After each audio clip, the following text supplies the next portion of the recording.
Maybe you've been told how important diaphragmatic breathing is, but every time you try to do it, it's really challenging. Well, today we're going to talk about some tips and tricks to really optimize your breath for sleep, pain reduction, nervous system regulation, and so much more. Hi, my name is Dr. Ariane Missimer. I'm a functional medicine practitioner, doctor of physical therapy, registered dietitian, and owner of the Movement Paradigm Integrative Health Center. And I've been obsessed with breathing since I can remember. And the approach that I'm going to share with you today are just, like I said, some little tips and tricks to really help you cue your breathing properly.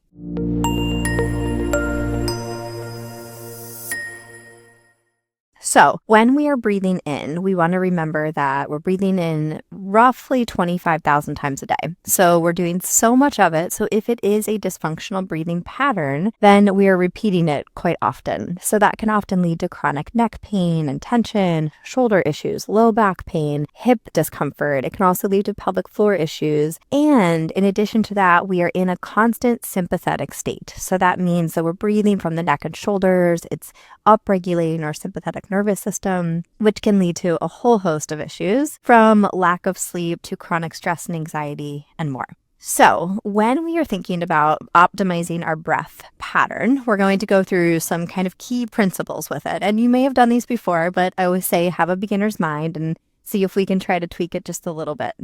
So first, I'd like you to bring your tongue at the roof of the mouth. So you want to think of having the tongue actually suctioned to the roof of the mouth. So really the top 1/3 should be really suctioned there. Then we want the tongue to be touching the top teeth very gently. And we want the teeth to be a little bit apart. So just kind of opening them ever so slightly. From here, you should have your teeth kind of relaxed. Your jaw is relaxed. We want to think about, instead of breathing straight back this way, so instead of going where you're just breathing back, I want you to think of just angling your breath up ever so slightly. If you want to think about breathing in line with your nose, you can do that. And I'd like you to think of smelling flowers. So you're holding some flowers and you're breathing up.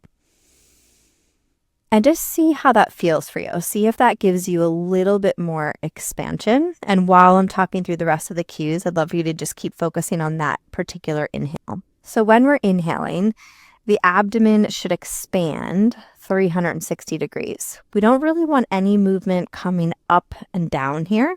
The last 1/3 of the breath, it's going to come forward and back, but that's it. Really, we want 360 degrees around the entire abdomen. That means that when we are breathing in to the lung, we're breathing oxygen to the base of the lung, the diaphragm is going to flatten and it's going to come down. And as it comes down, it's compressing the organs, which essentially is going to create all of this intra-abdominal pressure. So the first cue that you want to work with is, as you're doing this, is, am I getting any pressure down here? Or is it all coming from my neck and shoulders? And that's where all these little cues up here are really helpful, and just trying to get you to slow your breath down a little bit more. So I'll talk about that in just a moment.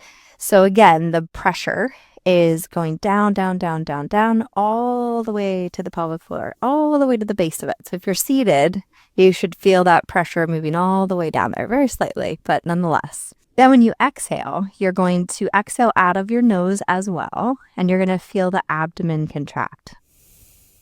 So think of it like a corset that's contracting. Okay, so now let's come back up to the top here.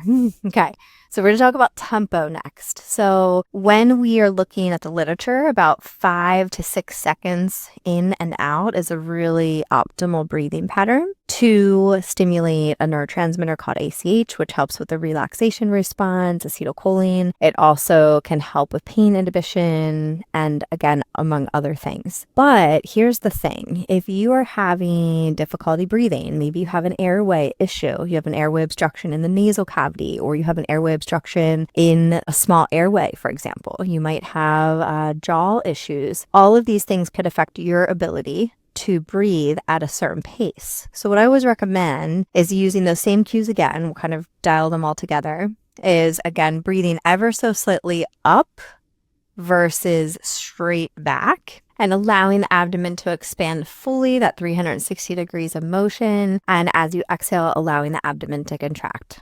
So as always, I hope that this was helpful for you in just maybe tweaking your breath just a little bit to really help you optimize it. If it was, give it a like, give it a share, subscribe to our YouTube channel for more tips on whole body wellness through functional medicine, nervous system regulation, and holistic physical therapy. And of course, also check out our app, The Movement Paradigm, on Apple and Google. So we have lots of whole body wellness accessible to all, challenges, and so much more. So I hope to see you there. Bye.